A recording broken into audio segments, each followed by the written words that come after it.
¿Qué tal? Ahora abordaremos el capítulo de evaluación de pacientes. Este es uno de los principales conocimientos que debe de dominar el técnico en emergencias médicas, ya que de aquí vamos a partir para el tratamiento específico de cada lesión o de cada emergencia que esté suscitándose en el paciente. Por ello es primordial que todos ustedes dominen el apartado de evaluación de pacientes, ya que si no se hace una buena evaluación, obviamente se puede perder un buen tratamiento para estos pacientes como tal. Dentro de la evaluación de pacientes vamos a ver que se compone por diversos apartados, entre ellos la evaluación del SENA, que ahorita vamos a ahondar en cada uno de estos, y se compone por evaluación del escena, que es evaluar todo el escenario, garantizar la seguridad, entre otros componentes. Ahorita lo vamos a detallar más. Evaluación primaria, que es desde una impresión general, la evaluación completa del paciente, para ir indagando acerca de las lesiones. La historia clínica, que es investigar brevemente los antecedentes clínicos del paciente. Y la evaluación secundaria se va a componer o se va a desprender en dos: la evaluación médica y la evaluación de trauma. Quiero resaltar que esto va a depender del tipo de emergencia que se suscite o la causa principal de lo que esté desencadenando la emergencia en el paciente. Y no quiere decir que solamente vaya a evaluar o médicamente al paciente o solamente de trauma. Incluso pueden estar combinadas estas dos evaluaciones. Y posteriormente se tiene que hacer una reevaluación ya cada determinado tiempo, dependiendo del paciente, cada 15 minutos o cada 5, dependiendo si está estable o está inestable el paciente, que esto lo van a ir ahondando en cada uno de los apartados. Vamos a comenzar con lo que es la evaluación de la escena, que dentro de los principales puntos es garantizar la seguridad del escenario, determinar el mecanismo de lesión o la naturaleza de la enfermedad. Esto se refiere a qué fue lo que desencadenó la emergencia, si un choque vehicular, una descompensación diabética, etcétera, etcétera. Hay que tomar las precauciones estándar. Esto se refiere al uso de equipo de protección personal, que ustedes ya lo vieron: guantes, cubrebocas, mascarilla, protección ocular, bata, dependiendo del tipo de emergencia al que se vayan a enfrentar.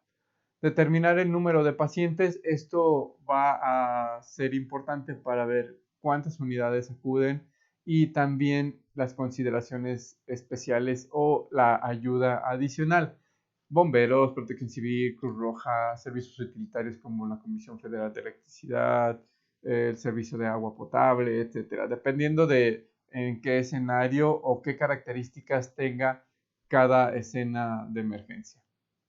Vamos a ver que esta evaluación de la escena abarca desde la información del despacho, desde que el centro regulador recibe la llamada. Ahí él va recabando la información de cómo está el escenario, cuántos pacientes, qué es lo que está ocurriendo y qué han hecho hasta el momento. Y esto se lo va a proporcionar a la ambulancia que va a despachar al escenario para que se vaya preparando. Una vez que la ambulancia llega a la escena, deben de inspeccionarla de manera cautelosa y muy minuciosa, 360 grados y en un perímetro, dependiendo de a qué escenario se está enfrentando. Identificar los riesgos en la escena, por ejemplo, si hay tránsito vehicular aún y necesita acordonarse, si hay algún derrame, si hay algunas personas que estén como sospechosas, por ejemplo, en una escena de crimen. Preocupaciones de la seguridad: siempre debe de tener en consideración que su seguridad es primero la del personal, posteriormente la de los transeúntes y la del lesionado como tal, pero siempre garantizar la de la tripulación en todo momento.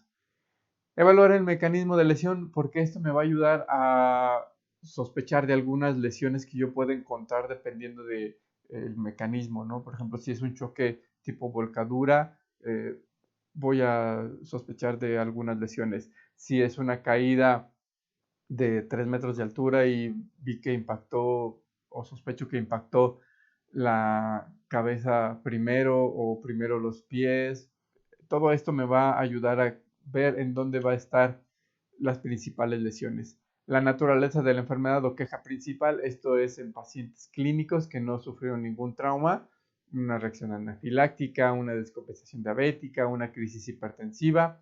Y entonces todo esto es importante que lo tenga yo presente.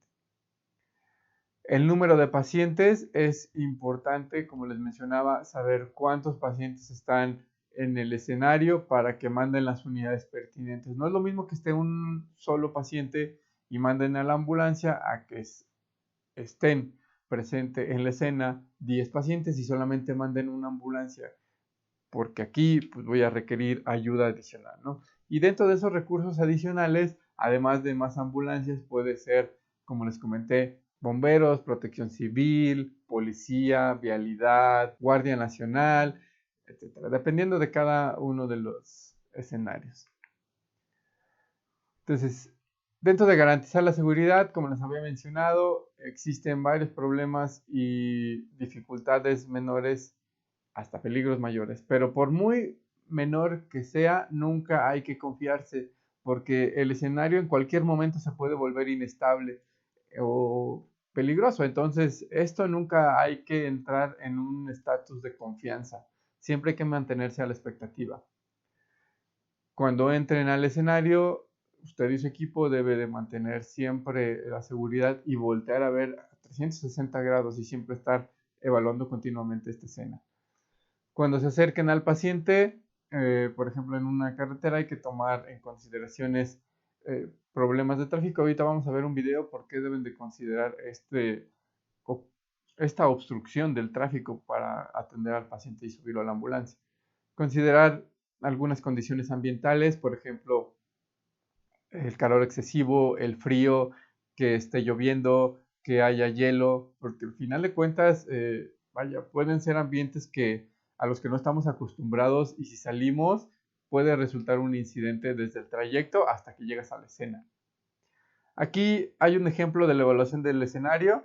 Si ustedes ven, ahí pareciera que es una nave voladora, pero en realidad no. Todo depende de cómo estén ustedes apreciando esta imagen y podrán verlo, ¿no? Es en realidad una camioneta que se fue a un cuerpo de agua y está hundida. Entonces aquí prácticamente ustedes podrán comparar que dependiendo de la perspectiva que lo vean, pueden ustedes suponer algo, ¿no? Por eso es importante verlo siempre 360 grados para que ustedes vean de diferente ángulo y de todas las perspectivas habidas y por haber. Y esto es importante. Dentro de las clases de peligro, como les había comentado, ambiental, frío, calor, lluvia, hielo, nieve, y que obviamente todo esto nos puede poner en peligro desde transportarnos de la base al escenario, ¿no?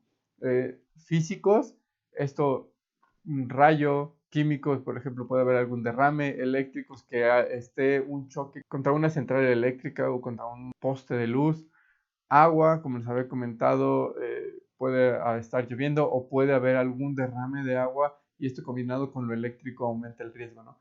Fuego, explosiones o violencia física. También las personas que están en el escenario se pueden volver violentas o estar violentas y vaya, puede que no sea que la causa del incidente haya sido una violencia, pero el hecho de que tú retrases a veces el traslado o que vean que tú estás evaluando al paciente y no te lo llevas luego, esto causa como ira en las personas y te empiezan a decir que ya te lo lleves, que no estés perdiendo el tiempo, etcétera, etcétera. Entonces vamos a ver aquí uno de los peligros en la escena para que ustedes puedan ver, este es un peligro químico y podrán evaluar qué importancia debe de tener siempre llevar esta evaluación de manera minuciosa.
Como vieron en este video, es un ejemplo de cómo es importante valorar la escena. Aquí el que acude es un policía como primer respondiente a un escenario de emergencia con un material peligroso involucrado. Él no se percata de ello, se mete sin equipo de protección personal adecuado para el escenario, se contamina y fallece el paciente, cae en paro cardiorrespiratorio, ¿no? Eso que escuchan cuando se entrecortan el que está hablando son sus respiraciones que activan y desactivan el micrófono del radio, ¿no? Que obviamente ahí se ve como empieza a hacer como respiraciones agónicas hasta que deja de respirar. Y hasta que llegaron los bomberos y ven que es un escenario con materiales peligrosos, ellos sí entran con el EPP y dan la atención a la emergencia y a él, ¿no? Entonces, quiero recalcar la importancia que tiene el valorar un escenario de emergencia. Se debe de estar consciente de que todas las escenas pueden ser potencialmente violentas, como les comentaba. O sea, no quiere decir que haya suscitado un altercado en el escenario, sino que al momento que ustedes llegan y están atendiendo al paciente, a veces las personas en su desesperación se vuelven violentas, les llega la ira y te empiezan a agredir para que te lleves al paciente lo más rápido posible, a pesar de que tú estás haciendo lo correcto, pero ellos no tienen conocimiento médico o el simple hecho de estar en una desesperación por ver a su familiar o su amigo que está lesionado, pues obviamente quieren que se lo lleven rápido, ¿no? Pero ahí es importante en estos escenarios pedir ayuda adicional y tratar de tranquilizar a las personas.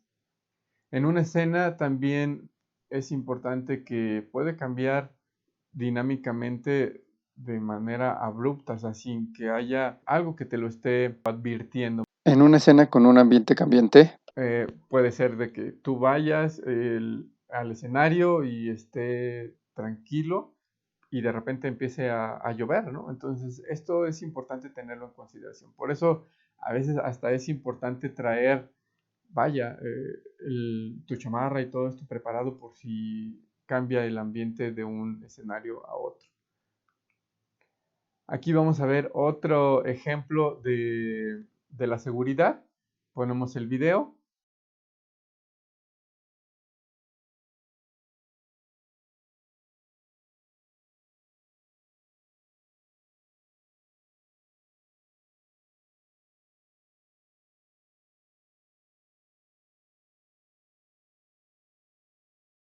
Aquí, como observamos, hay un accidente de tráfico y están atendiendo en la ambulancia, pero no se percataron de, vaya, restringir el flujo vehicular cerca de la ambulancia. Y aquí está el resultado de obviar a veces que los conductores van a reducir su velocidad o que van a pasar alejados de la ambulancia, ¿no? Entonces, esto es importante siempre tenerlo en consideración. Aquí en este estudio de caso o en esta imagen quiero que ustedes vean detenidamente y observen todos los riesgos que hay, ¿no? Por ejemplo, es una vialidad en la cual puede estar pasando vehículos aún, están las líneas eléctricas que están colgando, el choque fue contra el poste de luz, en cualquier momento puede colapsar, puede haber riesgos eléctricos hacia el personal. Aquí hay una persona que está cerca del vehículo que no trae gogles, no trae casco y obviamente puede suscitar algún incidente, ¿no? El personal que está arriba del carro también es un riesgo estar arriba del vehículo. A final de cuentas, cuando tú te metes al vehículo, te pones arriba del vehículo, te conviertes en parte de él y obviamente no quiere decir que no te puedas meter para sacar al paciente. Claro que lo puedes hacer, pero debe de haber todos los riesgos controlados de manera primaria para poder tú acceder de la manera más segura que se pueda. Y si observan, todos están con su equipo de protección personal específico para un accidente vehicular, a pesar de que sean bomberos, a pesar de que sean del servicio médico, todos tienen el EPP adecuado para ello, ¿no? Aquí solamente hay que observar que algunos no traen, por ejemplo, los gogles o la careta puesta. Esto es importante que ustedes lo tengan presente, que en todo momento deben de traerla. El determinar el mecanismo de lesión o la naturaleza de la enfermedad, como les había comentado, desde el despacho se pregunta cuál es la emergencia que tienen y de ahí tú te vas preparando para ver qué puede afectar, ¿no?, al paciente e ir preparando el equipo e irte preparando tú. Les comentaba, las lesiones traumáticas se pregunta el mecanismo de lesión y puede estar catalogado en cerrado penetrante, que eso lo van a ver o lo van a ahondar más en el paciente de trauma. Y no quiere decir que si me dicen que es un paciente que sufrió, por ejemplo, un choque vehicular o una caída, esté aislada. Por ejemplo, puede ser que el paciente sea cardiópata, iba manejando su vehículo, se está infartando y a causa de eso chocó. O el paciente diabético que no desayunó, se tomó sus hipoglucemiantes y se puso a hacer ejercicio y se cayó, ¿no? Entonces, vean cómo puede haber una mezcla de ambas situaciones.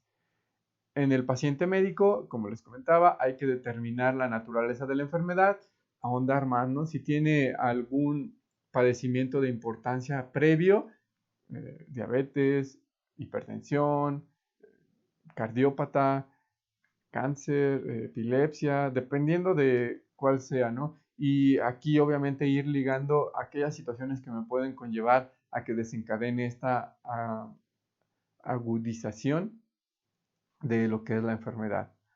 Entonces, hay que estar consciente de que puede haber escenarios con múltiples pacientes y presentar signos y síntomas similares. Por ejemplo, una intoxicación alimentaria o una intoxicación por algún gas que no entra en la categoría de trauma, entra en las pacientes médicos y puede ser de manera masiva. Entonces, esto puede ser también un indicador de una escena insegura. Por ejemplo, pongo nuevamente el caso del gasarín, donde lo liberan, por ejemplo, en el metro, en algunos países, y si tú no llevas el equipo de protección adecuado, obviamente te puedes ver involucrado en el incidente y tú resultar intoxicado y lesionado, obviamente, ¿no? Hay que considerar que el mecanismo de lesión y la naturaleza de la enfermedad te ayudan en la preparación tanto del equipo como para atender al paciente. Entonces, aquí hay dos ejemplos de un mecanismo de lesión y naturaleza de la enfermedad. En el mecanismo de lesión tú lo evalúas directamente y en la naturaleza de la enfermedad incluso tú puedes preguntarle al paciente o al familiar, porque puede ser que el paciente esté inconsciente, sin embargo está el familiar o los amigos o los transeúntes que pueden darte información respecto de ello. Hay que utilizar el equipo de protección personal adecuado para cada situación y esto es una tarea diaria dentro de lo que es el manejo prehospitalario, ¿no? Tú no puedes no hacer uso de guantes, ni de lentes, ni de cubrebocas, no lo puedes omitir, tienes que traerlo de cajón, o sea, siempre debes de utilizarlo al momento de atender a los pacientes.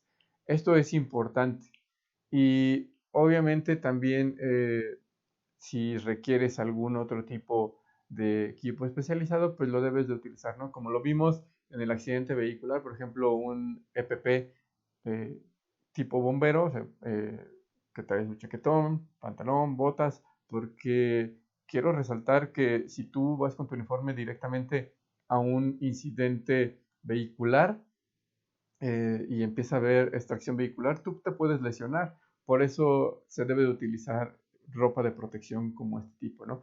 O actualmente, por ejemplo, para atender pacientes médicos con enfermedades respiratorias, mínimo te piden que utilices mascarilla N95 o hasta un respirador PCN en adelante.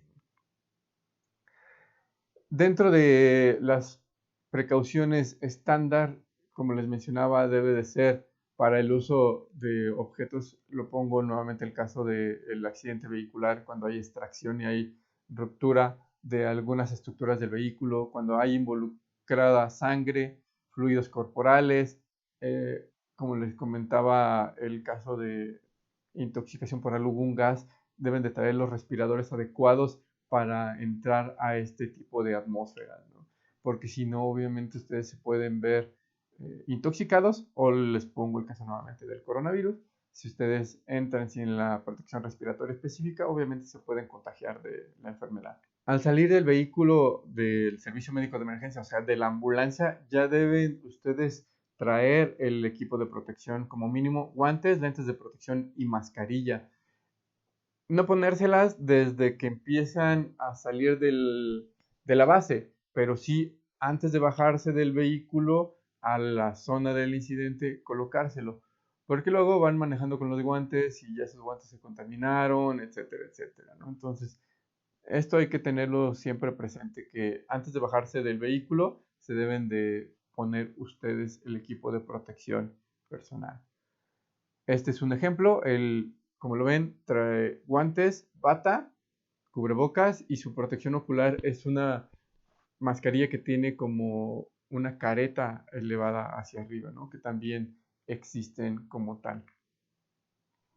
Hay que determinar el número de pacientes para ver la dimensión de la escena, cuántas ambulancias van a mandar, si se requiere ayuda adicional, solicitar a otras corporaciones o incluso a otros municipios o estados el apoyo para atender ciertos incidentes con múltiples víctimas, ¿no? Por esto es importante, y cuando hay un incidente con múltiples víctimas se inicia el triage, que es la clasificación de pacientes, que esto vamos a ahondarlo más en el módulo de operaciones. Como les comentaba, hay que determinar el número de pacientes para ver cuántas ambulancias se requieren, cuánto personal, cuánto equipo vas a requerir, ¿no? Y de ahí partir para tú poder atender adecuadamente a los pacientes.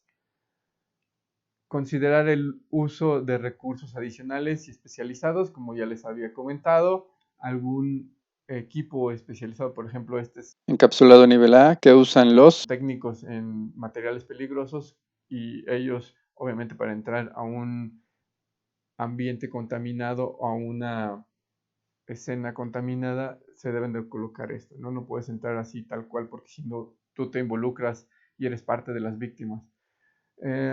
Entonces, también puede haber apoyo por el soporte vital avanzado en algunos servicios de emergencia en otros países. Llega la ambulancia con soporte vital básico. Si requiere un manejo avanzado del paciente, se habla a la ambulancia de soporte vital avanzado mientras la ambulancia básica le está brindando los cuidados en la escena. Llega la ambulancia con soporte vital avanzado. Entre los dos empiezan a brindar el cuidado y termina trasladando la ambulancia de soporte vital avanzado. No en todos los países existen este tipo de sistemas ni los recursos para brindarlo de esta manera, ¿no? Entonces, hay que adaptarse a los protocolos locales. Apoyo médico aéreo para evacuación aeromédica, el departamento de bomberos, que además de combatir incendios, también ayudan para la extracción vehicular, para lo que es rescate vertical, materiales peligrosos, agentes de orden público como seguridad pública, tránsito, Guardia Nacional, dependiendo de la zona donde se encuentre. Y dentro de las preguntas que ustedes se deben de hacer para solicitar ayuda adicional es: ¿qué amenazas hay para usted y para las personas? ¿Cuántos pacientes hay en la escena? Y si se tiene algunas condiciones que requieran algún recurso adicional, ¿no? Por ejemplo, podemos a veces nosotros entrar en el exceso de confianza y pensar que no va a pasar, o desconocer.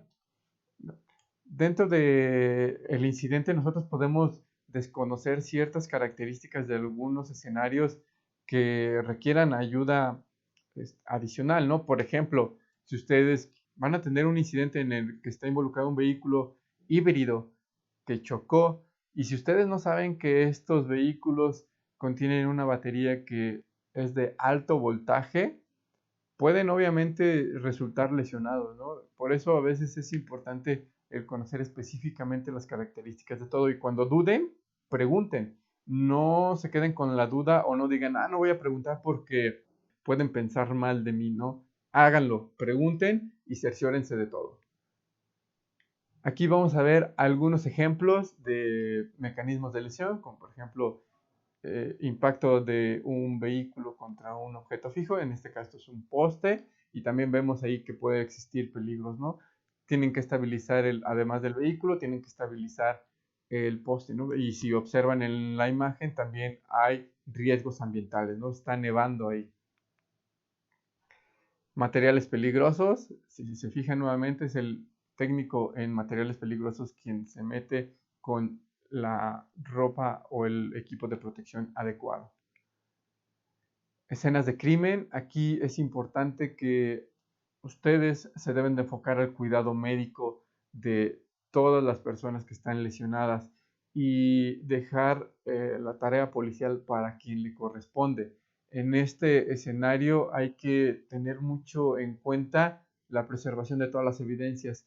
Muevan lo menos que se pueda toda la evidencia que encuentren, porque obviamente ustedes al momento de mover están alterando la escena del crimen. Traten de mover lo menos que se pueda y dedicarse a atender como prioridad la salud o el cuidado de emergencia de las personas. Aquí hay una caída de pipa de propano a una zanja, entonces ahí, si se fijan, se está generando como una acumulación del material peligroso en la zanja y obviamente al momento de atenderlo tienes que controlar también esto, ¿no? Entonces aquí vas a requerir ayuda adicional además de los servicios médicos de emergencia, ¿no? Como el equipo de materiales peligrosos, vialidad para que acordone, seguridad pública, etc. Choque vehicular múltiple, aquí vemos que hay alrededor de 6 vehículos involucrados como mínimo y obviamente de aquí tú puedes calcular el número de lesionados que va a haber en escena. Choque entre dos camionetas que en este, a pesar de que es, digamos, como menos aparatoso que el otro porque va a haber menos lesionados, pero aquí vean la manera en la que está, vaya, ubicada el vehículo blanco, que está inestable, entonces tienen que estabilizar los vehículos para que no vaya a lesionar al personal que va a atender a los pacientes. En las caídas, aquí es otro mecanismo que yo de un andamio y aquí como peligro, si vemos en la parte superior hay maderas, hay una estructura que puede caer y si no la aseguramos, obviamente nos podemos lesionar nosotros.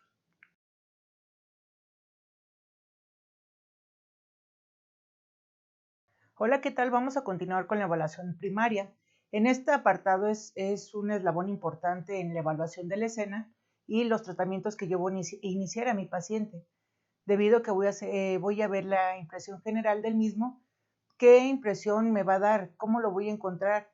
¿En qué posición? Si tiene sangrados presentes, hemorragias que yo tengo que contener. Evaluar el nivel de conciencia con el ABDI, cómo se encuentra, si me responde. Evaluar vía aérea. En esto, al momento de que yo hago un ABDI y me presento, el paciente me responde, esto significa que tiene una vía aérea permeable. Voy a verificar sus ventilaciones si están presentes, la calidad del ritmo de las respiraciones. Asimismo, voy a hacer la circulación y realizar una evaluación primaria. Todo esto va en conjunto. Así voy a determinar la prioridad de la atención y si mi paciente necesita un transporte inmediato. Bueno, aquí cada uno de estos los vamos a ir desglosando. ¿Qué voy a hacer en la impresión general? Como les comenté, voy a ver en qué posición está mi paciente, en qué entorno se encuentra, si tiene hemorragias presentes, si él mismo me manifiesta en qué parte se encuentra su lesión, el estado mental de mi paciente con el ABDI, si está alerta, si me responde verbal, si mi paciente está inconsciente o me responde a estímulo doloroso. La evaluación de la vía aérea. Cuando yo evalúe la vía aérea me voy a percatar de que mi paciente no tenga algún objeto en la boca, algún diente flojo, que le falten partes dentales, no tenga algún objeto que obstruya la vía aérea, incluso la lengua. En la evaluación de la condición de la respiración de mi paciente me voy a percatar que esté presente, que no tenga dificultad respiratoria, que no esté usando músculos accesorios, que tenga buena calidad, buena elevación de tórax. Voy a evaluar la circulación que esté presente, la calidad de la piel, la temperatura, Todos estos son índices de una calidad de mi paciente. Para yo determinar la prioridad de atención y traslado del paciente, si mi paciente presentara algún deterioro en cualquiera de las características anteriores, es candidato para trasladarle y darle prioridad de momento de cargar y llevar a mi paciente. Bueno, en la evaluación primaria, empiece por presentarse con el paciente. Recuérdense que esto va a ser importante, de cómo me llamo, quién soy, qué le voy a hacer a mi paciente, y el objetivo principal de esto es que voy a verificar si mi paciente responde verbalmente, su nivel de conciencia y por ende su ABC. Recordando que el ABC es A, vía aérea, B, ventilación de mi paciente y C, circulación. Se obtiene para determinar la prioridad de la atención de mi paciente lo siguiente. La primera parte de la evaluación primaria es el índice de sospecha. Si mi paciente manifiesta que le duele, qué pasó, qué entorno, por qué me activaron a mí como servicio de emergencia. ¿Cuáles son los datos principales que yo voy a subtraer de mi paciente? Es la edad, género y raza. Nivel de angustia, qué le pasa, por qué nos llamó, si fue un mecanismo de lesión, qué pasó en el accidente, quién está involucrado. El aspecto general de la persona, cómo se encuentra, si está agitado, si está desesperado, si mi paciente está inconsciente. Todos estos factores me van a ayudar mucho para la evaluación primaria de mi paciente. Observemos la posición del paciente. ¿En qué posición lo encontré? Si está en el suelo, si se encuentra en su casa, si se desvaneció en el baño, si solamente se desmayó en el sillón donde estaba reposando, o simplemente estaba dormido y ya no respondió mi paciente. Evite pararse sobre el paciente. No brinquemos al paciente, no lo pisemos, no invadamos más de su espacio del paciente. Respeten, el paciente no es para estarlo brincando, al menos que sea en un espacio muy confinado, hay que evitar el brincoteo hacia él. Nos vamos a dirigir siempre por el nombre del paciente. Si está consciente y puede manifestarlo y me responde sin problema, me voy a dirigir siempre con respeto. Hola, señor Juan, ¿cómo se encuentra? O no les empiezan a decir mi vida, cariño, mamacita. No, siempre tengan el respeto al paciente por su nombre.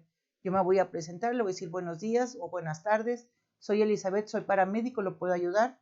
Puede manifestarme que le duele. Entonces vamos a tratar de hacer un diálogo, una buena comunicación con el paciente. Le vamos a preguntar si puede responder cuál es su queja principal, si puede especificarme exactamente dónde le duele o, en su caso, hacer una exploración de cabeza a pies. Atienda de inmediato una condición que amenace la vida. Si yo al momento de llegar a la escena y observo a mi paciente y veo que tiene una hemorragia visible, voy a contenerle, voy a dar prioridad en ese momento a la circulación de mi paciente para que no se deteriore conforme yo hago una evaluación correcta o al pie de la letra como me lo indica. Aquí va a cambiar un poco el protocolo. Voy a contener esa hemorragia y continuar con la evaluación de mi paciente. Definir si la condición del paciente es estable, si me responde, si tiene una lesión enfocada, llámese por ejemplo, una fractura de tibia y peroné, el paciente me puede responder, no pone en amenaza la vida del paciente. Sin embargo, el paciente se encuentra estable, pero potencialmente inestable. ¿A qué se refiere? De que me puede responder, pero si yo no contuve la hemorragia del paciente, se puede chocar y puedo tener un paciente de estable a grave, o un paciente inestable que esté prensado, se torne totalmente grave mi paciente y tenga que hacer un traslado inmediato y un tratamiento rápido y eficaz. Bueno, ¿cómo voy a obtener el consentimiento de mi paciente? Me voy a presentar apropiadamente. Ya nuevamente recuerden, soy Elizabeth, lo puedo ayudar, vengo del sistema de urgencias, vengo de la Cruz Roja, de donde gusten venir, pero siempre preséntense con su paciente.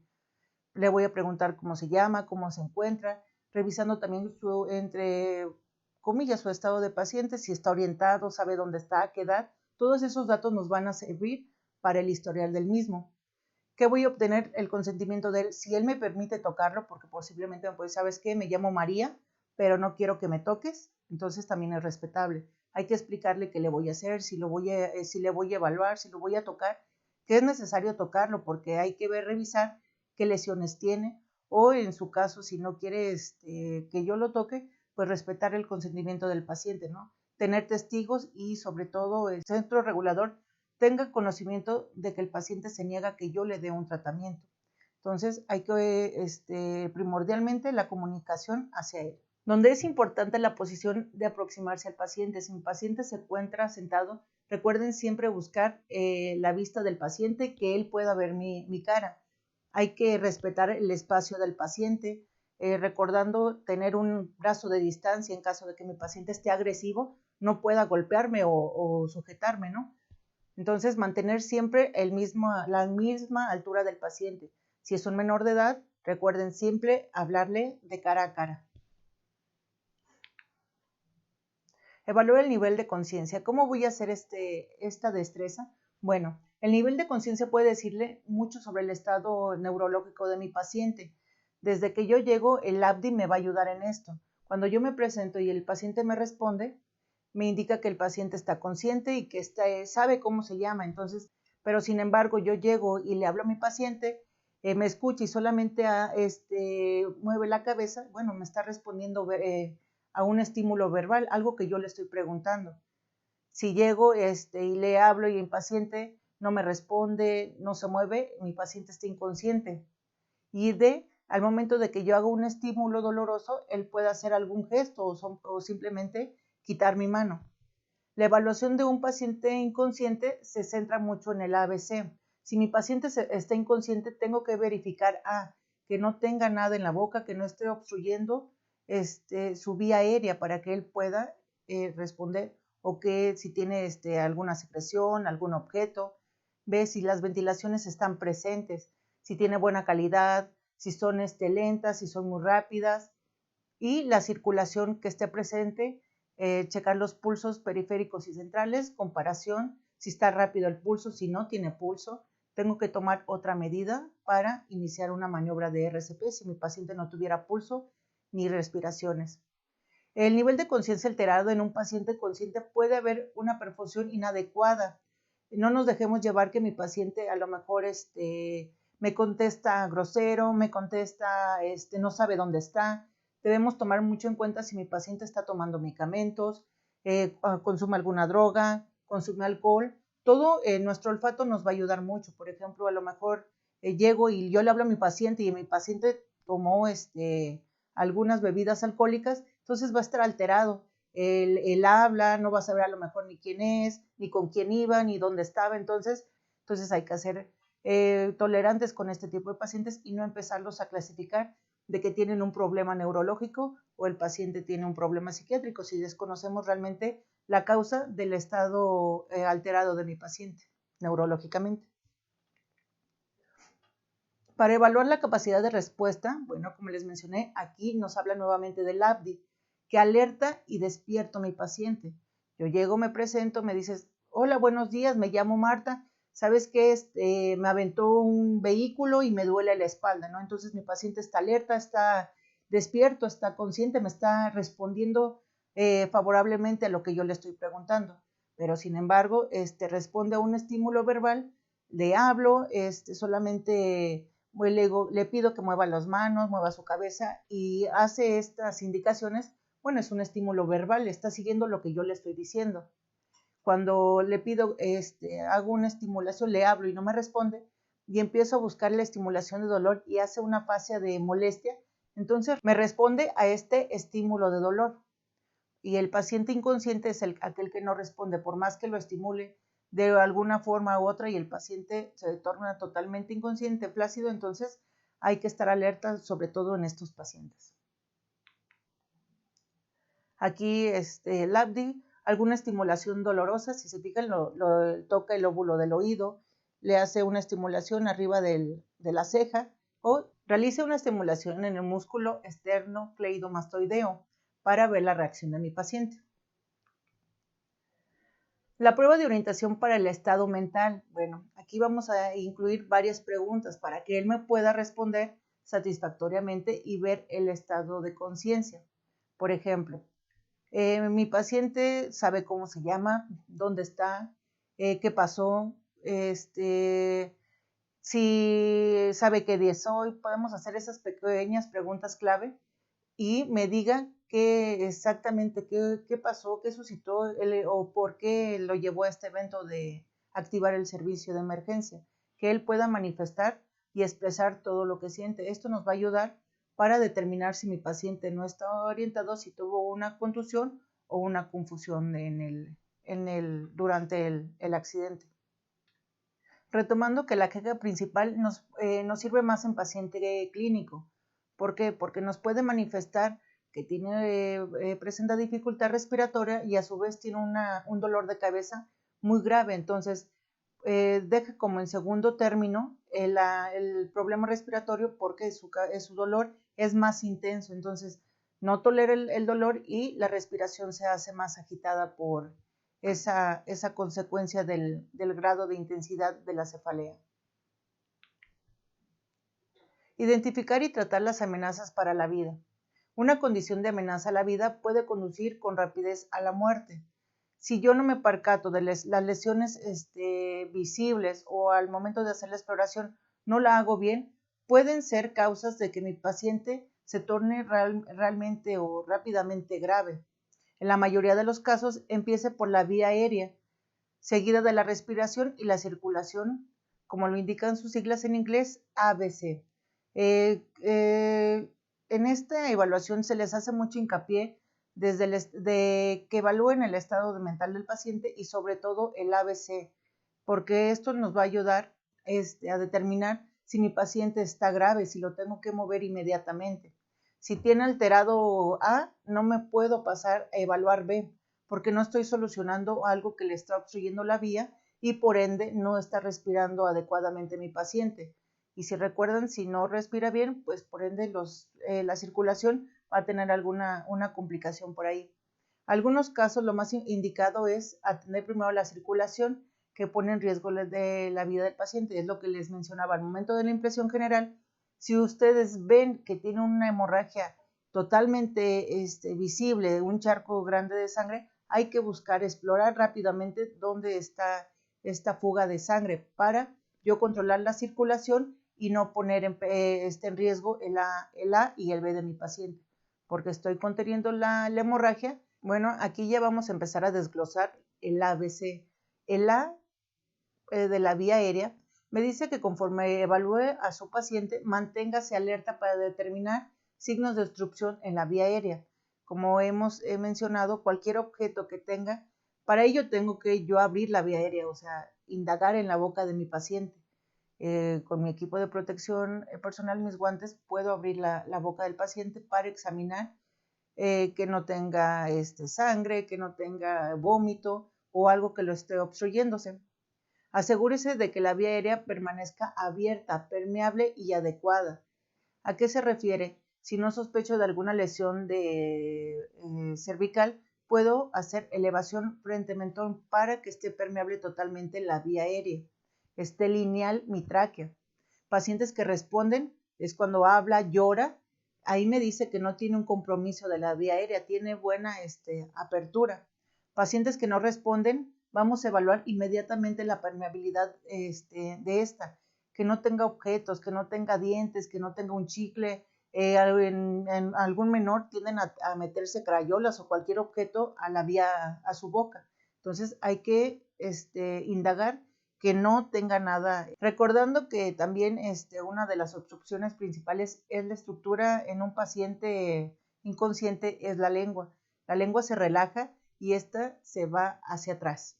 Compruebe que la respiración del paciente esté presente y sea adecuada, con calidad, elevación de tórax, no use músculos accesorios, que esté presente bien. Pregúntese si el paciente respira. ¿El paciente respira de forma adecuada? ¿El paciente está hipóxico? Recuerden que algunos de los signos en mi paciente es que esté cianótico, que tenga la boca, las extremidades moradas, debido a una mala hipoperfusión y por ende nos esté presentando una alteración de hipoxemia. Observe el esfuerzo que realice el paciente para respirar. Esto debe incluir las retracciones, no haya un movimiento paradójico, el aleteo nasal principalmente en pediátricos, la disnea de 2 o 3 palabras. Cuando a mi paciente le falta el oxígeno, y solamente me responde de sí, no, y le falta el aire. Ya no me puede responder más porque no tiene el aire suficiente en sus pulmones. Si mi paciente se encuentra en posición trípode, cuando se van hacia adelante se recargan en las rodillas, en posición de olfateo, cuando huelen el pozole, exactamente. Respiración dificultosa, si mi paciente se agarra el pecho y está muy desesperado, entonces da una explicación de que mi paciente presenta una dificultad respiratoria. Una dificultad respiratoria va a ser muy notoria en el incremento que el paciente va a requerir un esfuerzo y la frecuencia respiratoria va a estar muy agitado, va a sentir que le falta el aire en sus pulmones. En cambio, la insuficiencia respiratoria ocurre cuando la sangre no está bien oxigenada o la ventilación es inadecuada para cumplir con las demandas de oxígeno del cuerpo. Aquí mi paciente puede ser ya un paciente crónico que dependa totalmente de un equipo de oxigenación se puede ver aquí la diferencia de una dificultad respiratoria y una insuficiencia respiratoria. No son lo mismo, ¿ok? Que quede bien claro esta diferencia de la dificultad y la insuficiencia. Bueno, al momento de la evaluación respiratoria y me percato que mi paciente requiere oxígeno, ya sea que presente alguna de las siguientes características: respiraciones superiores por arriba de los 20 respiraciones por minuto o menores de 12, respiraciones superficiales, dificultad respiratoria, mala coloración de la piel, voy a requerir o voy a tomar administrar oxígeno. Todo la explicación del oxígeno como tal y los flujos lo van a ver en el capítulo correspondiente a vía aérea. Considere realizar ventilaciones con presión positiva en un paciente con un adjunto de vía aérea si las respiraciones son mayores a 28 o menores de 8. Demasiado superficiales para proporcionar un intercambio de aire adecuado. Aquí esta maniobra de ventilaciones a presión positiva también las van a desarrollar en vía aérea básica. ¿Cómo voy a evaluar la circulación de mi paciente? Bueno, voy a ubicar los pulsos, el carotídeo, el radial, el braquial, en la tibia, por mencionar algunos. La condición principalmente de la piel, esto me va a ayudar mucho. ¿Qué coloración tiene? Si está seca, si está húmeda, si está fría, si está caliente. El llenado capilar lo voy a tomar en el dedo de mi paciente. Voy a presionar su uña y voy a ver el retorno sanguíneo en cuántos segundos se presenta. Cuando yo evalúo el pulso, hay que este esté presente, que tenga calidad, la frecuencia, el ritmo. Puedo hacer pulsos comparativos tomando el radial y el carotídeo.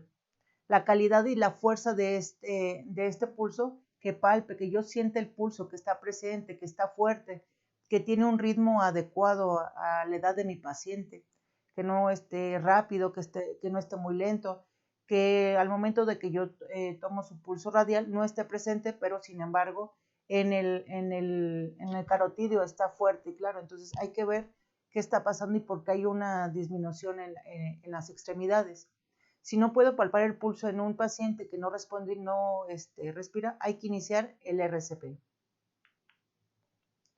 La condición de la piel. Voy a evaluar el color de la piel del paciente, la temperatura, la humedad y el llenado capilar.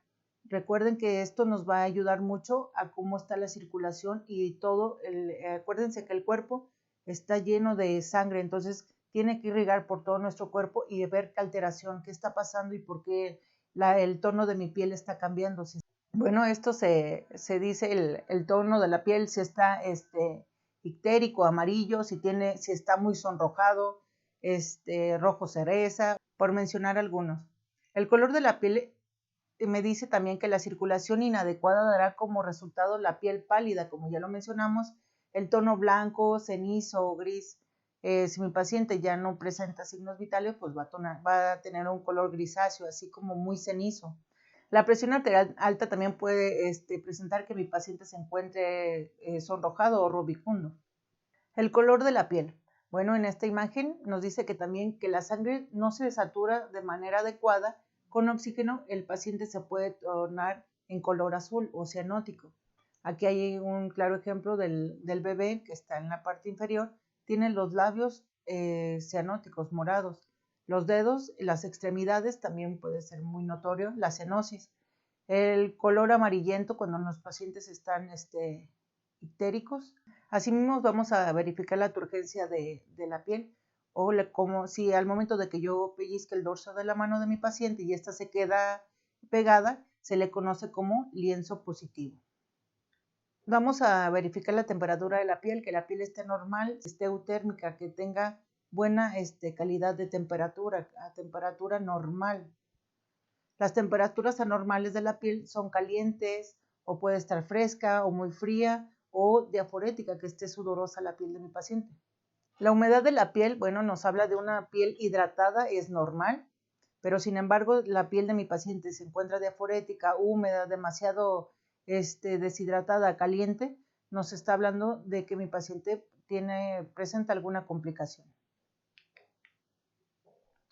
El llenado capilar, bueno, vamos a evaluar la capacidad del sistema circulatorio de perfundir la sangre en el sistema capilar. Vamos a presionar la uña del paciente y tiene que retornar en menos de 2 segundos. En el caso contrario que mi paciente presentara con esmalte en las uñas, puedo hacer la presión en la palma de la mano de mi paciente y verificar el retorno sanguíneo. Evalúe y controle el sangrado externo en un paciente con trauma. Debe ocurrir antes de abordar las precauciones de la vía aérea o la respiración. Es lo que les mencionaba. Si mi paciente presenta una hemorragia visible con abundante sangrado, hay que darle prioridad a este tratamiento y contenerla. Controlar el sangrado externo puede ser simple. Puedo aplicar a presión directa o, en su caso, el torniquete si la presión directa no fue efectiva o hay una hemorragia arterial obvia de una extremidad. Realizar un examen rápido. Bueno, voy a realizar la evaluación de cabeza a pies, identificando las principales lesiones que deba tratar o proteger antes de transportar al paciente. Esto no debe durar más de 60 a 90 segundos para realizarlo. Cuando yo empiece la exploración, voy a verificar totalmente la cabeza del paciente, pasando al cuello, el tórax anterior, los cuadrantes del abdomen, la pelvis, extremidades inferiores y superiores y la región posterior. ¿Cómo voy a hacer esta evaluación? Bueno, en toda esta evaluación voy a repetir esta mnemotecnia que es de CAP-DLS, donde me dice que la D son las deformidades. Al momento de yo explorar la cabeza, que no encuentre alguna crepitación o que esté deforme la cabeza del paciente, alguna contusión, algún golpe durante esta región, abrasiones, ya saben que son los que parecen raspones, que no tenga una penetración, que no tenga algo incrustado en la cabeza. En movimientos paradójicos nos referimos principalmente en el tórax del paciente, que no tenga quemaduras. Al momento de que yo toque el tórax, la cadera, tenga la sensibilidad al tacto, que no grite, que no perciba tanto la molestia de yo tocar al paciente, que no tenga laceraciones o edemas. Bueno, aquí vamos a hacer un examen rápido. Vamos a evaluar la cabeza. A continuación, la segunda imagen hace la exploración totalmente del cuello, que la tráquea esté alineada, que no haya distensión yugular, que no haya escalonamiento en cuello. Voy a colocar collarín si mi paciente lo requiere. Voy a verificar el tórax, voy a checar totalmente la parrilla costal, voy a hacer una exploración que esté completa las costillas, que tenga movimientos paradójicos, que ventile bien mi paciente, inhale y exhale y el tórax se eleve sin algún problema. Recordando también en tórax voy a revisar con mi estetos los focos cardíacos y los campos pulmonares, aunque sean dos campos de los 4 que tenemos. Al momento de que yo evalúe el abdomen de mi paciente, recordando que siempre lo voy a hacer en forma de las manecillas del reloj. Si mi paciente me manifestara que tiene un cuadrante con dolor específicamente, lo voy a dejar hasta el final. Pero sin embargo, al momento de que yo haga la exploración de cada cuadrante y manifiesta dolor, ya no voy a tocar el abdomen. Ok, aquí también voy a usar mi estetos para verificar la peristalsis esté presente en mi paciente. Continúo con la evaluación de la pelvis, donde voy a sujetar las crestas ilíacas, voy a presionar hacia mi paciente y hacia mí, donde no presenta crepitación. Si presenta dolor, ya no voy a tocar esta parte de mi paciente, voy a continuar con la evaluación. Voy a evaluar las extremidades en forma tubular desde la ingle hasta la punta del pie. Así lo voy a hacer con la extremidad derecha, izquierda, y por último voy a subir a la parte de las extremidades superiores, brazo derecho y brazo izquierdo. Asimismo, vamos a rotar al paciente para evaluar la parte posterior. Voy a checar toda la espalda hasta los pies y lo voy a poner en su tabla. Recordando así que todo tratamiento, todo lo que le vamos a hacer al paciente se lo vamos a manifestar. Dónde lo estoy tocando, por qué lo estoy tocando y qué fin tiene este. Entonces, siempre verbalicen con su paciente todo lo que le están realizando. Igual, si el paciente está inconsciente, él puede escucharnos. Entonces, para fines de testigos o quien esté en nuestro entorno, no se manifieste a malas interpretaciones en la evaluación del paciente. Todo es con ética y con respeto al paciente. Y profesionalismo. Viene otra parte importante donde voy a determinar la prioridad de atención y transporte del paciente. Los pacientes de alta prioridad incluyen aquellos con cualquiera de las siguientes condiciones. Si mi paciente no me responde, si tiene mala impresión general, si yo lo llego y si tiene múltiples lesiones, hemorragias, entonces es algo que voy a tomar mucho en cuenta.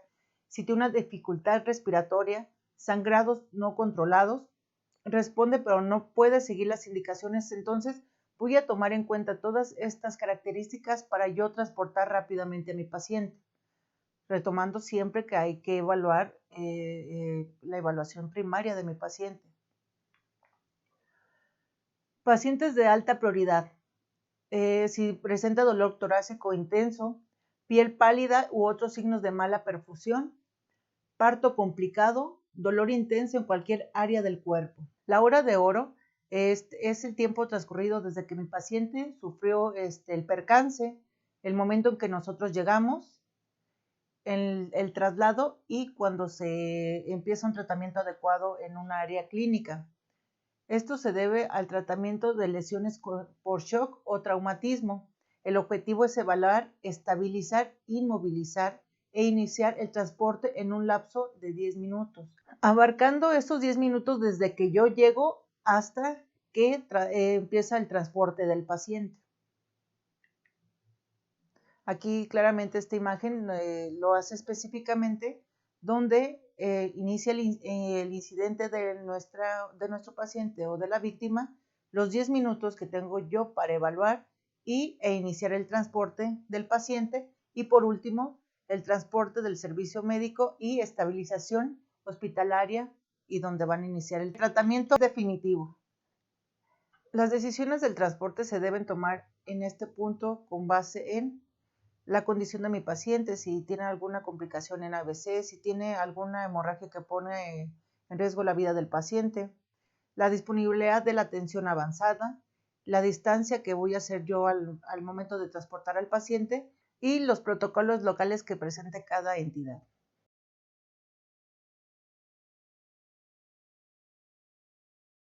Bien, la historia clínica es una parte muy importante donde vamos a obtener el antecedente o historial de la enfermedad y vamos a obtener datos importantes como lo es el sample, que vamos a ver más adelante. En la historia clínica nos va a proporcionar detalles sobre la queja principal y los signos y síntomas del paciente. ¿Qué quiere decir? Que al momento de yo llegar a una escena de emergencia o en algún escenario con un paciente prehospitalario, voy a obtener cuál es la queja principal, cuál es el objetivo o qué es lo que está afectando o transgrediendo la integridad del paciente.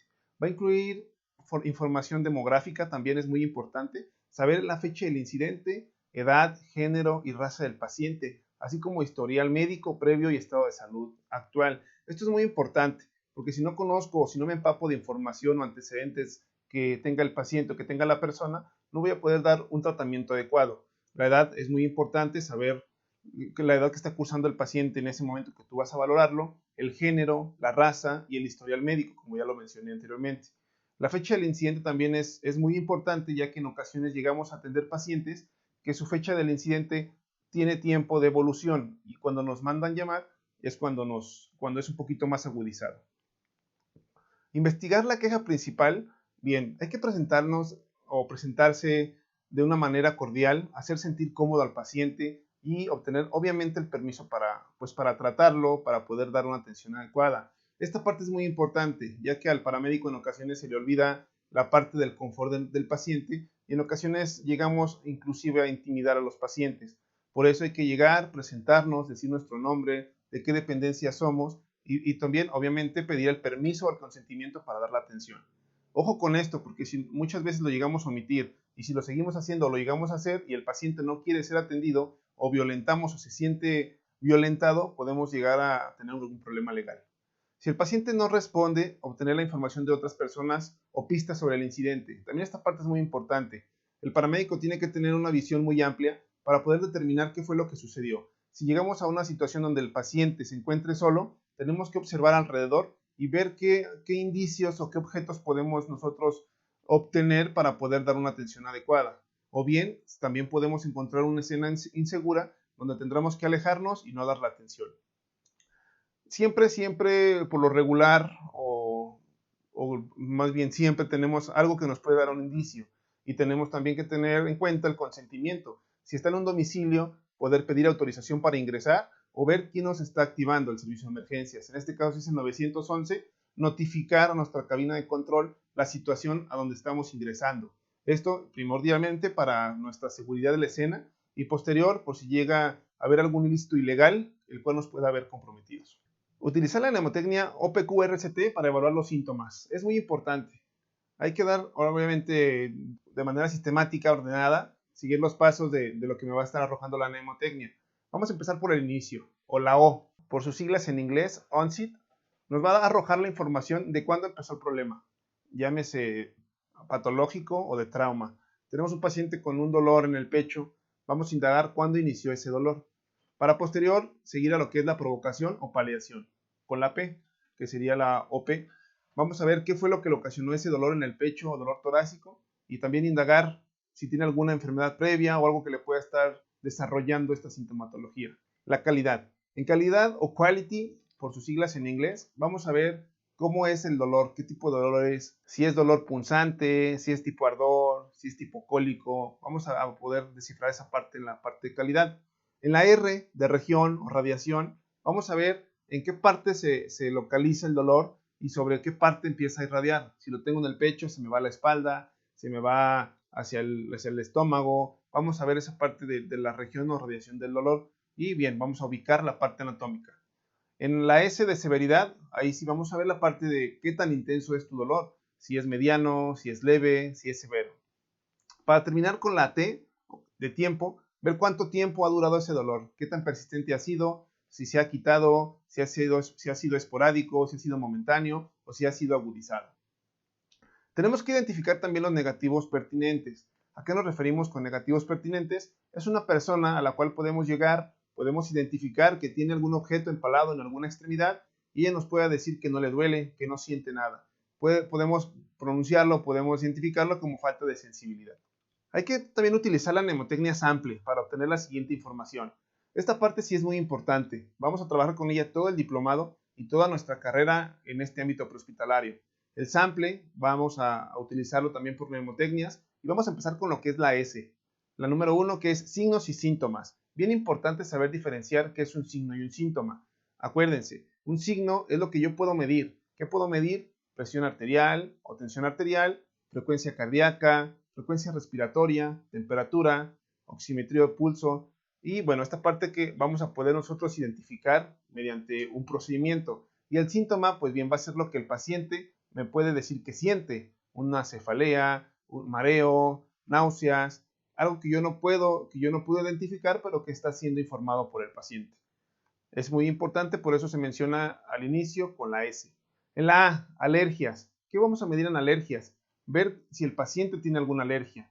Alergia no nada más es preguntar, ¿tiene usted alguna alergia? Tenemos que indagar, a lo mejor él pudo consumir algún medicamento, algún alimento, o estuvo en algún lugar en el cual empezó a desarrollar alguna alergia.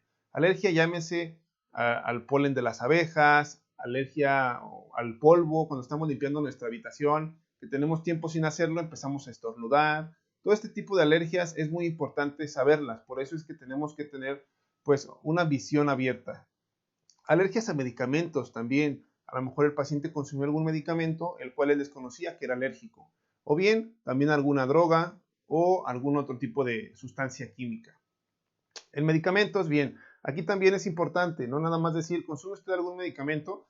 También aquí es importante saber algún tipo de droga. Entonces, hay que también indagar un poquito en esta parte de la M y saber si el paciente ha consumido algo, algún fármaco, algún químico, el cual pueda él desarrollar algún tipo o esté desarrollando alguna reacción adversa. Ojo, también aquí es importante saber si el paciente tiene alguna enfermedad previa, que ahorita vamos a ver más adelante, que también pueda hacer que él esté desarrollando algún síntoma por falta de no consumir ese medicamento. El historial médico o patologías previas, que es lo que mencionaba en la M, hay que saber también si el paciente tiene alguna enfermedad, alguna patología, que el paciente esté desarrollando alguna reacción a causa de la enfermedad. Bien, esta parte hay que preguntársela al paciente. En ocasiones los pacientes llegan a omitir este tipo de información. Podemos recurrir a la gente que esté alrededor que nos pueda él dar o proporcionar información verídica sobre este tipo de resultado o lo que queremos esperar del sample, en la parte de la P. Hay pacientes diabéticos sin control, pacientes hipertensos también no están controlados y muchas veces lo omiten. Dicen que no son diabéticos cuando tienen una enfermedad ya diagnosticada. Entonces, esta parte sí es muy importante poder identificar y siempre saber qué es lo que puede estar desarrollando a causa de la enfermedad. Muchas veces o en ocasiones llegamos a tener pacientes que con nada más identificar esta parte del sample podemos dar un tratamiento inicial y con eso el paciente llega a mejorar hasta el 100%. Última, la L, LAST, por sus siglas en inglés, o ingesta oral, ¿sale? ¿A qué nos referimos? Igual lunch, también lo llegamos a identificar como lunch, pero bien quedaría con ingesta oral, para ver si el paciente o la persona que estamos valorando tuvo alguna ingesta durante las 24 horas antes de que tú llegaste o arribaste para valorar a esta persona. ¿Qué puede entrar aquí? Pues bueno, entra desde alimento, entra desde algún tipo de droga, también si ingirió algo que entró por la boca, como lo dice la palabra ingesta oral, que también nos puede arrojar un resultado negativo, el cual me está desarrollando este problema con la persona. Tenemos que saber también si no comió, que también podamos tener un tiempo de ayuno prolongado, el cual también me puede dar indicios de una atención médica inmediata para poder determinar qué es lo que está sucediendo. La E, de eventos previos a la lesión o enfermedad. Tenemos que saber qué fue lo que pasó. Cuando llegamos, qué pasó, qué sucedió, qué estaba haciendo. Si es un paciente de trauma, igual ver cuál fue el evento previo a la lesión. Sabes, la persona estaba pintando su domicilio cuando de repente cayó. Ese sería un evento previo a lo que tuvo la lesión. O a la enfermedad. El paciente estuvo dando 2 vueltas en una pista de atletismo cuando empezó a sentir que le faltaba el aire. Es un evento previo el cual también tenemos que identificar, porque muchas veces nada más identificando esta parte podemos poder dar la atención inmediata y contravertir totalmente el desarrollo de lo que está empezando él a tener, ¿no? Fatiga, cansancio, taquicardia, taquinea, que podamos nosotros atender en el momento. Tenemos retos especiales en la historia clínica del paciente, como cuál, el silencio. Llegamos a tener pacientes con los cuales llegamos a su domicilio, el paciente está totalmente callado, no habla, no nos menciona nada, puede ser por pena, por miedo, por estrés, y estos son retos especiales de la historia clínica del paciente. ¿Por qué? Porque no nos va a estar arrojando una información verídica, o bien puede que no nos arroje ninguna información. Es por eso que tenemos que recurrir alrededor con la gente que estuvo con él, o bien si es en la vía pública podemos tener gente, algún oficial de tránsito, algún oficial de policía, que nos pueda orientar y nos pueda arrojar información previa a lo que sucedió. Excesivamente comunicativo. También tenemos personas muy comunicativas que están dialogando bastante, que hablan demasiado y también la información llega a tornarse totalmente falsa. ¿Por qué? Porque tenemos una información de más que no está dándonos, o más bien también puede pasar que esté redondeando lo que nos quiera decir, que no nos dé lo que estamos preguntando, pero que sí esté hablando demasiado comunicativo. Múltiples síntomas también. Puede decir que tiene cefalea, que tiene vértigo, que tiene artralgias o dolor muscular. Y pues bien, todos estos síntomas pueden ser que sean antecedentes de una enfermedad, pero en el momento tengamos otro síntoma que sea a consecuencia de una lesión en ese momento. Entonces también podemos tener este tipo de retos con personas o pacientes que tengan múltiples síntomas, que tengan, por ejemplo, alguna migraña ya con antecedentes y en ese momento también te la estás refiriendo, cuando en ese momento no es un punto clave.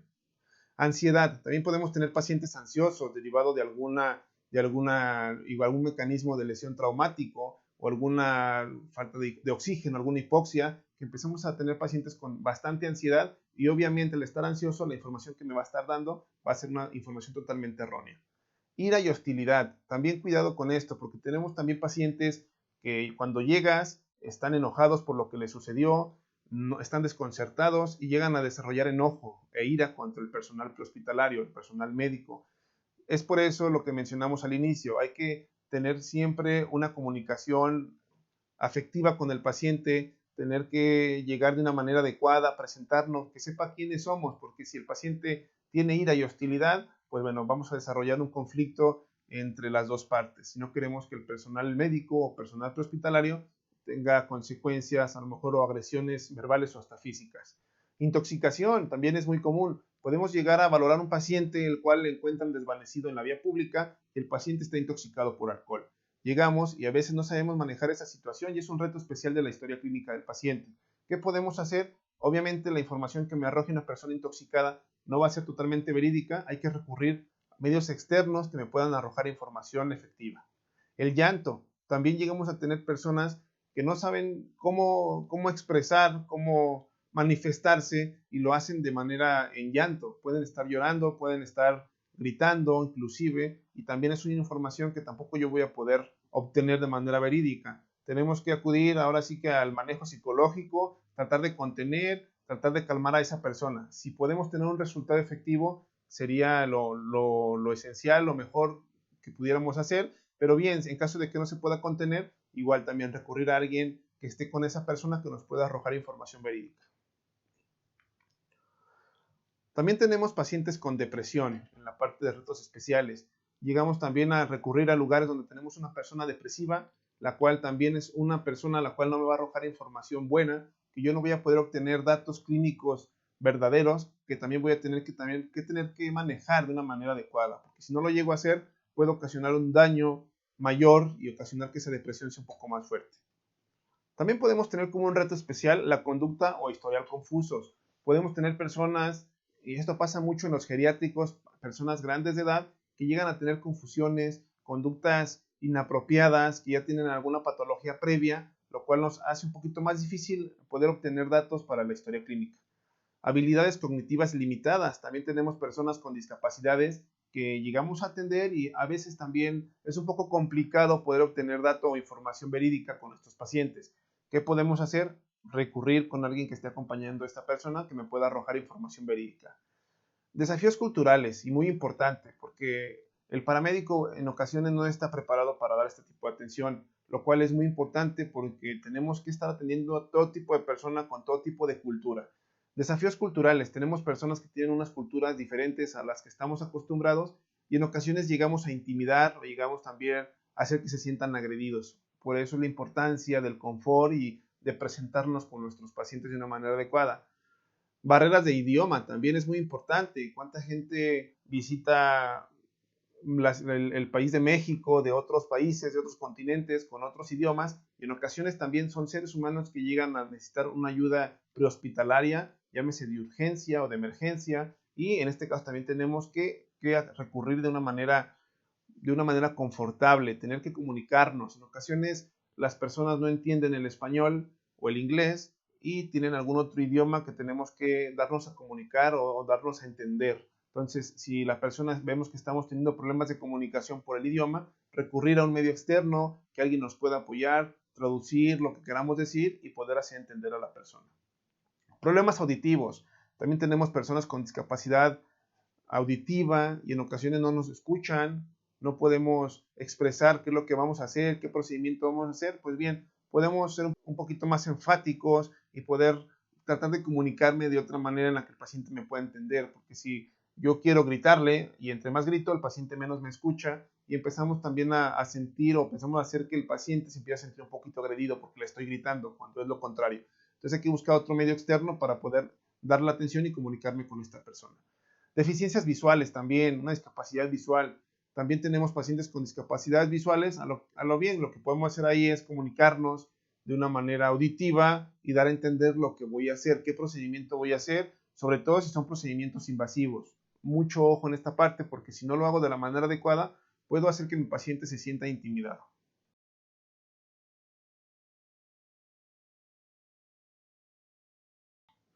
Continuamos con la evaluación secundaria médica. Esta evaluación secundaria es volver a reevaluar todos los signos vitales del paciente, así como realizar una evaluación sistemática de este mismo. Se puede hacer durante la escena en la parte posterior de la ambulancia o en ruta al hospital.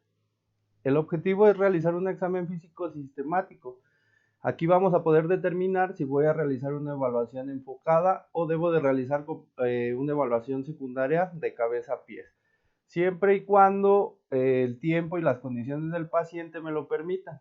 Si no, vamos a enfocarnos en la lesión más grave o en condiciones que amenazan la vida inmediatamente de este paciente. ¿Por qué debemos evaluar el paciente una segunda vez? Primero, hay que inspeccionar, hay que mirar al paciente para detectar anormalidades. A lo mejor en la primera evaluación únicamente lo hice muy rápido, lo hice de forma visual, hubo partes que me pude haber brincado, por eso es importante volver a realizar esa evaluación. Tanto como la palpación, hay que volver a tocar, sentir al paciente y detectar cualquier anormalidad que vaya presentando. Importante, la auscultación. En esta evaluación es mejor la auscultación, ya que si vamos a estar atrás de la ambulancia, vamos a eliminar ruidos que puedan estar en el exterior. Dentro de esta evaluación secundaria vamos a seguir utilizando la mnemotecnia de CAP-BTLS. Por eso es importante volver a hacer la evaluación completa de cabeza a pies, descartar cualquier tipo de lesión que vaya a tener el paciente, ir tocando partes del cuerpo donde a lo mejor en la evaluación inicial no hubo el tiempo para hacer este tipo de evaluación. Comparar los hallazgos de un lado del cuerpo tanto con el otro, cuando sea posible y la condición del paciente nos lo siga permitiendo. En esta evaluación secundaria nos vamos a tardar más tiempo, a diferencia de la evaluación primaria, donde muchas de las veces hacemos la evaluación de 60 a 90 segundos. En esta ya nos vamos a poder alargar un poco también. Vamos a eliminar toda la gente que está a nuestro alrededor, los ruidos que pueden haber a nuestro alrededor y también cuidando el pudor del paciente, y vamos a poder exponer más al paciente y estar realizando esta evaluación. Para hacer una evaluación específica o enfocada, esta debe de contemplar varios factores, entre ellas que el mecanismo de lesión no sea significativo o pacientes médicos que responden. Aquí sí le voy a poder preguntar cuál es su queja principal, el paciente me va a poder ir diciendo todo lo que va sintiendo al momento de estarlo evaluando. Es decir, en este tipo de evaluación puedo tener un paciente que a lo mejor nada más sufrió una lesión se machucó en la puerta, ¿no? La mano. Ahí ya me voy a enfocar únicamente a esa lesión. No voy a hacer una evaluación de cabeza a pies porque no lo amerita ese paciente como tal. Ya estoy viendo dónde es la queja principal y me voy a enfocar en esa lesión. El objeto es centrar toda esa atención en ese tipo de lesiones que vaya detectando con distintos tipos de pacientes. El sistema respiratorio, tengo que exponer al paciente el tórax, lo que les mencionaba. A lo mejor en la evaluación primaria no tuve el tiempo, la escena no me permitía hacer ese tipo de evaluación al paciente. Y a bordo de la ambulancia voy a exponer al paciente y voy a estar revisando el tórax. Observar si hay signos de obstrucción de la vía aérea, tanto los ruidos que pueda ir realizando el paciente al momento de estar respirando, inspeccionar la simetría del tórax, que se elevan al mismo tiempo, que lo hagan de forma adecuada, medir la frecuencia respiratoria de los pacientes y buscar retracciones si hay un mayor trabajo de respiración. Si el paciente yo lo veo que está agitándose demasiado, que no está haciendo el vaivén que debería de hacer el tórax, es importante detectarlo en esta evaluación. Dentro del sistema cardiovascular vamos a buscar signos de trauma en el tórax, escuchar los signos respiratorios, también escuchar la frecuencia cardíaca. Es importante considerar los pulsos tanto centrales como periféricos, considerar el pulso de los pacientes, también la frecuencia respiratoria y la presión arterial.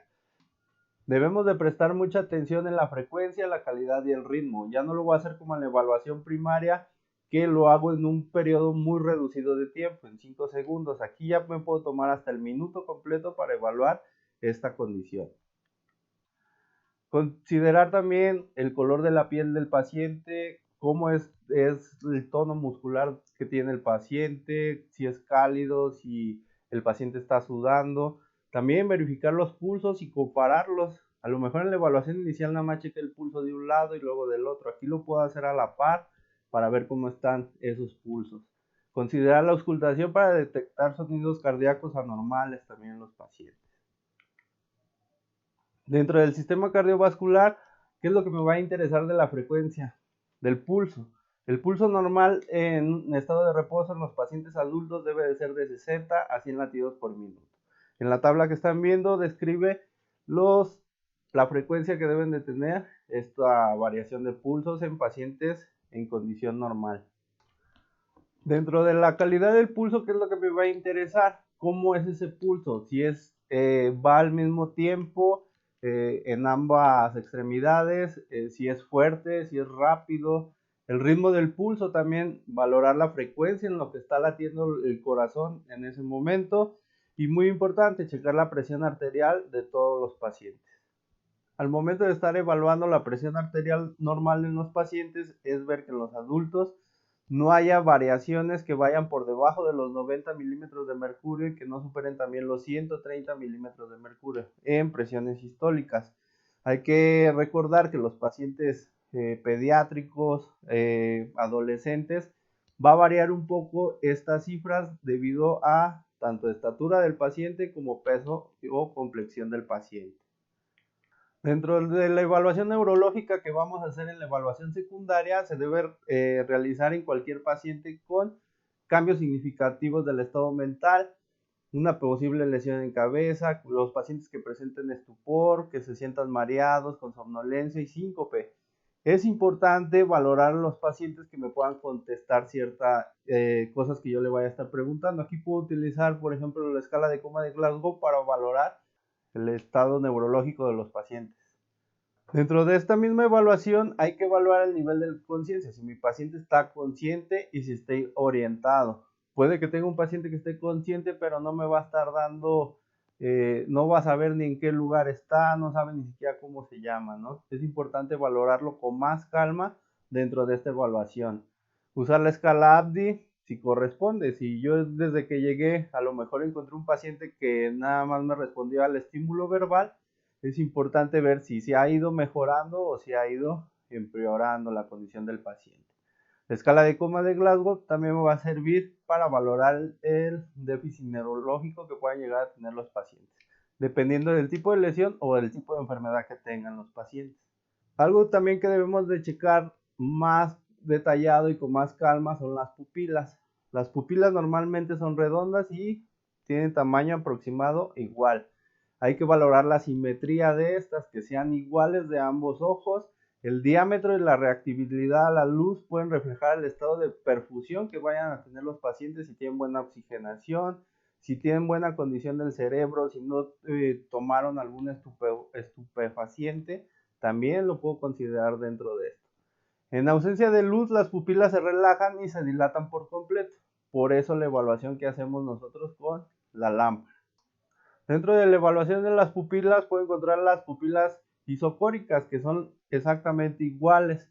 Puedo encontrar las mióticas, que están completamente constriñidas, las pupilas. Las pupilas midriáticas, que están todas dilatadas, son más grandes. Y puedo también encontrar pacientes que presenten anisocoria. Una pupila normal y la otra toda dilatada, dependiendo del tipo de lesión que pueda llegar a tener el paciente. Dentro de esta evaluación también es importante preguntarle a los pacientes tanto si han consumido alguna droga o si se han puesto algún medicamento en los ojos, ya que también puede haber cierto tipo de reacciones al estar en contacto con algún medicamento. Un número reducido de la población presenta pupilas desiguales con anisocoria. Esto puede ser debido a un déficit desde que nacieron o inclusive en la infancia, que hayan tenido alguna lesión en cabeza, nunca se trataron. También es importante considerar que las pupilas pueden estar así. Es importante preguntarle a los pacientes si ya tenían esas pupilas o si jamás se habían dado cuenta de esa alteración que puedan tener, ya que se puede ver ahí comprometida la función cerebral. Para valorar las pupilas voy a utilizar la mnemotecnia PIR, que es una guía de evaluación. ¿Qué quiere decir? La letra P, pupilas. La letra I sería iguales. La segunda letra I sería I, que son redondas de tamaño regular y reactivas a la luz, ¿no? Por sus siglas. Estado neurovascular. Comprueba la fuerza y la debilidad muscular bilateral que tengan los pacientes. Siempre que lo esté evaluando debe de ser a la par. Tanto movimientos que tengan sensoriales de las manos, de las extremidades inferiores, que me vayan haciendo los movimientos al mismo tiempo. Completar la evaluación sensorial desde que le hicimos en la evaluación primaria. Ahorita aquí sí puedo exponer al paciente desde quitarle un zapato, quitarle a lo mejor alguna prenda que me esté comprometiendo este tipo de valoración. Compare las respuestas sensoriales, motores distales y proximales de un lado y del otro de los pacientes. Esto es muy importante. Regiones anatómicas a evaluar dentro de la evaluación secundaria, desde cabeza, cuello, columna cervical, el tórax, el abdomen, la pelvis, extremidades y cuerpo posterior. Al igual forma que lo hicimos en la evaluación primaria, pero aquí lo voy a hacer un poco más detallado y también se puede hacer enfocado dependiendo de la lesión que tenga el paciente. Otros dispositivos que puedo utilizar dentro de la evaluación secundaria, pudiera echar mano de un pulso oxímetro, ¿no? Que me dé la oximetría de pulso, tanto el pulso que tenga el paciente como la saturación de oxígeno que tenga el paciente. Nunca se debe utilizar para reemplazar la evaluación integral del paciente. Esto es muy importante. Hay que recordar que al final de cuentas son máquinas que pueden tener alguna alteración ya por caídas, que puede tener también falla de energía y me va a dar falsos positivos o también me puede dar lecturas erróneas de estos dispositivos. Puedo utilizar tanto la capnografía, que me va a medir a diferencia de la oximetría, esto me va a medir el CO2 que estamos produciendo, la glucometría para ver cómo está el nivel de glucosa en sangre de los pacientes. También pueden utilizar los dispositivos que usan hoy en día en la actualidad adultos mayores, ¿no? Para tomas de presión, que ya son digitales, pero si no, pues nosotros lo vamos a hacer con el baumanómetro.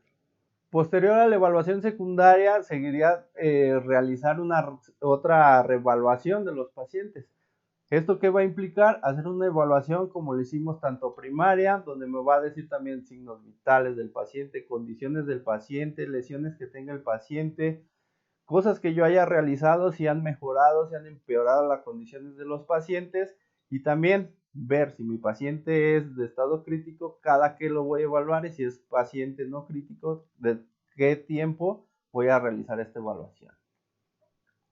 Se lleva a cabo en intervalos regulares durante el proceso de la evaluación. Esto va a ser muy repetitivo cada que haga una reevaluación, como su nombre lo dice. Esto, igual forma, dependiendo de la condición del paciente y del tiempo, porque muchas veces son traslados muy cortos, a lo mejor el accidente fue a 5 minutos del hospital y no se alcanza a hacer una reevaluación, a lo mejor nada más alcancé a hacer una evaluación secundaria. Es importante reevaluar todos los signos vitales de los pacientes, pacientes graves, recordar cada 5 minutos, pacientes no graves cada 15 minutos. Compare los signos vitales de referencia obtenidos durante la evaluación primaria. A lo mejor la condición de mi paciente se ha estado agravando o ha estado mejorando también con el tratamiento que le hemos dado en la ambulancia. Y hay que buscar tendencias, qué lo mejora o qué lo empeora. Esto va a servir para el momento de que nosotros entreguemos al paciente, siga la misma dinámica, ¿no?, de atención. La evaluación de la queja principal del paciente, a lo mejor yo empecé por un síncope y al estar evaluando o reevaluando la condición de mi paciente, ya lo primordial no es eso, sino otra lesión secundaria que pudo llegar a tener el paciente. Nueva revisión de las intervenciones. Si yo le coloqué puntas nasales al paciente y yo veo que no está mejorando, pues a lo mejor la puedo cambiar por otro dispositivo, una mascarilla con reservorio, ver si esto le está funcionando, o a la inversa. Empecé yo con una mascarilla reservorio y ahorita ya lo llevo con puntas nasales. Reevaluación de los pacientes, recordar, paciente inestable aproximadamente cada 5 minutos y pacientes estables aproximadamente cada 15 minutos, dependiendo de las distancias donde se localice el lesionado, ¿no? O enfermo. Hasta aquí concluimos toda la evaluación inicial del paciente. A cualquier duda que tengan, las aclararemos en el foro. Hay que estar pendientes de todas sus clases. Gracias.